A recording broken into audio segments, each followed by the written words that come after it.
આ પ્રતિમા કોઈએ બનાવેલી નથી, ખંભાતની જમીનમાંથી નીકળેલી નથી અને સાંપ્રતિકાલીન પણ નથી. આખો ઇતિહાસ કોઈ કાલ્પનિક સ્ટોરી પણ નથી. આગમના પ્રબંધ પંચમતી સૂત્ર નામનો ગ્રંથ પ્રબંધ 490 અને પ્રકરણ 9 આખી વાત આગમમાં લખાયેલી છે ને એ જ વાત અમે કરીએ છીએ. કોઈ કાલ્પનિક વાત કરવાની નહીં. આવશે તો હું કહીશ કે આ કાલ્પનિક વાત 1500 વર્ષ પહેલા એક આચાર્ય બપ્પભટ્ટસુરી મહારાજ કરીને થઈ ગયા. આચાર્ય ભગવંત એટલા બધા પ્રભાવક હતા કે એમના પ્રભાવ, એમના ઉપદેશ, એમના પ્રતિબોધથી કંઈક રાજા મહારાજાઓ, કંઈક શ્રેષ્ઠીઓ અને કંઈક લોકો અજયમાંથી જૈન ધર્મી બન્યા. એમાં એક આમ રાજા કરીને રાજવી, અત્યારનું મધ્યપ્રદેશ, એનો માલવા ભાગ, તે વખતે ગોપગીરી ને કૃપાગીરી નામે પ્રદેશ ઓળખાય ને એનો એ સમ્રાટ. એને પણ શ્રાવકના 11 વ્રત સ્વીકારાઈ 7 વ્યસન ત્યાગ કરીને સંકિતધારી શ્રાવક બનાવેલા. એ કાળમાં આચાર્ય ભગવંતે એક મહત્વનો ઉપદેશ કર્યો. 84ના ચક્કરમાં ફર્યા પછી તમને આ મહામૂલો મનુષ્ય ભાવ મળ્યો. એમાં પણ તમારી એટલી જબરજસ્ત પુણ્ય રાશિ, એટલો જબરજસ્ત પુણ્યનો ઉદય કે જેના આધારે તમને જૈન કુળ મળ્યું, જૈન ધર્મ મળ્યો, જૈન શાસન મળ્યું. પણ આ ભાવની અંદર જેને ગિરનાર મંડળ નેમિનાથ પરમાત્માના દર્શન નથી કર્યા એ જીવિત હોય તો પણ શું અને મરે તો પણ શું, એનો ભાવ નિષ્ફળ. અને જેને જેને એના દર્શન કર્યા, એનું નમન કર્યું, એનું પૂજન કર્યું, એ ભારેમાં ભારે કર્મી આત્મા પણ 8મા ભવે મોક્ષનો અધિકારી બને. અને આ વાત સાંભળીને આમ રાજાએ સભામાં એક પ્રતિજ્ઞા કરે છે કે જ્યાં સુધી આના દર્શન ના કરું ત્યાં સુધી હું મોંમાં અન્ન કે જળ લઈશ નહીં. સભા સ્તબ્ધ થઈ ગઈ. સભાએ ના પાડી, આચાર્ય ભગવંતે ના પાડી કે આપ રાજન છો, આપ કોમળ પ્રકૃતિના છો, આપનું રાજ્ય ક્યાં, ગિરનાર ક્યાં, કેવી રીતે જાશો, આપ રાજ્યની હદ પણ પાર નહીં કરી શકો. એ વાત પર સહેજ આપણે કલ્પના કરી લઈએ કે 1500 વર્ષ પહેલા કોઈ વ્યવસ્થા નહોતી કે ઉડે ને જાયને બીજે દાડે એની પ્રતિજ્ઞા પૂર્ણ થાય, જગા નહોતી. પણ રાજાએ ઉભા થઈને એક જ રીતિમાં જવાબ આપ્યો કે આચાર્ય ભગવાન અને સંઘ, આપની વાત શિરોમાન્ય, પણ હું એક રાજવી છું. મારા મોંમાંથી નીકળેલું વેણ, મારા મોંમાંથી નીકળેલો શબ્દ કદી પાછો ફરે નહીં અને મેં જે પ્રતિજ્ઞા વ્યક્ત કરી છે એ કદી મિથ્યા થાય નહીં.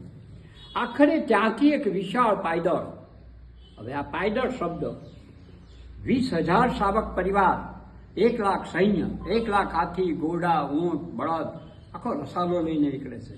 આ પાયદળ શબ્દ એટલા માટે છે કે અત્યારે આપણા જે પગપાળા સંઘ, છડીપાડી સંઘો જે નીકળે છે એની શરૂઆત ત્યાંથી થઈ. એટલે શબ્દ એનો પાયદળ છે, પાછળથી આપણો સંઘ શબ્દ આવ્યો. લઈને નીકળે છે. 65 દિવસે એને પહોંચવું છે ગિરનાર ને 32મા દિવસે આવે છે ખંભાત. અને અહીંયા રાજાની તબિયત બગડી. અહીં રાજાની તબિયત એટલી નાજુક બને છે કે જીવન મરણ વચ્ચે ઝોલા ખાય છે, તડફડે છે ખાધા પીધા વગરનો. અહીં પણ એને કહેવામાં કે રાજન, કંઈક ખાઓ, કંઈક પીઓ. આપનું સ્વાસ્થ્ય હવે સારું હશે તો જ આ રસાલો ગિરનાર તરફ આગળ વધશે, નહીં તો આ રસાલો અહીં રોકાઈ જશે. રાજાએ અહીં પણ ફરીવાર એકનો એક જ જવાબ આપ્યો કે કદાચ મારા નસીબમાં જો અંતિમ ભૂમિ ખંભાત હશે તો પણ મને વાંધો નથી, પણ આના દર્શન વગર હું પાણું નહીં કરું. એના શબ્દોમાં હું કોઈ મારી પ્રતિજ્ઞામાં છૂટછાટ નહીં લઉં. અડગ થઈ જાય છે. આચાર્ય ભગવાન સાથે છે. એ પણ એક દુરંદેશી આચાર્ય છે. એ પણ જાણે છે કે હવે શું થાય અને શું થશે. એટલે પોતે 8મનો તપ કરે છે. અને 8મનો તપ કરી એમની મંત્ર શક્તિ અને મંત્ર વિદ્યાથી આની જે અધિષ્ઠાયિકા અંબિકા દેવીનું આહ્વાન કર્યું અને સાક્ષાત અંબિકા દેવીને પ્રગટ કર્યા. ઉપવાસના 3જા દિવસે રાત્રિના પહેલા પ્રહરમાં અંબિકા દેવી આચાર્ય ભગવંતી પાસે પ્રગટ થાય છે અને પૂછે છે કે હે આચાર્ય, આપે મને કેમ યાદ કરી અને આપ મારી પાસે શું અપેક્ષા રાખો છો, શું માગો છો? આખી પરિસ્થિતિ, આખી વાત એને સમજાવી અને એમની પાસે એક માંગ કરી દીધી. રાજન જમે, જીવે અને જન ખુશ થાય એવું આપ કંઈક કરો. આ વાત સાંભળીને અંબિકા દેવી અહીંથી ગિરનાર જઈ અને એક મોટી પ્રતિમા પોતાના મસ્તક ઉપર ધારણ કરી અને સવારમાં ખંભાત લાવે છે. રાજનને બતાવે છે કે હે વસ્ત, તારું સત્વ, તારી પ્રતિજ્ઞા, તારા ભાવથી હું ખુશ. હું અંબિકા, તે મને રાત્રિના સમયમાં આકાશ માર્ગે આવતા જોઈ છે, અને હું જે પ્રતિમા લાવી તું એના દર્શન કર. તે સાક્ષાત ગિરનારના નેમિનાથ પરમાત્માના દર્શન થયા બરાબર ગણાશે. સવારે રાજાએ આચાર્ય ભગવંત અને સંઘની સાક્ષી લીધી. સાક્ષી લઈ અને દર્શન કર્યા. દર્શન કરીને પોતાની પ્રતિજ્ઞા પૂર્ણ કરી. આપણા શબ્દોમાં એને પારણું કર્યું. પારણું કરતા તબિયત સારી થઈ. તબિયત સારી થતાં આખો એ રસાલો ગિરનાર તરફ આગળ વધ્યો.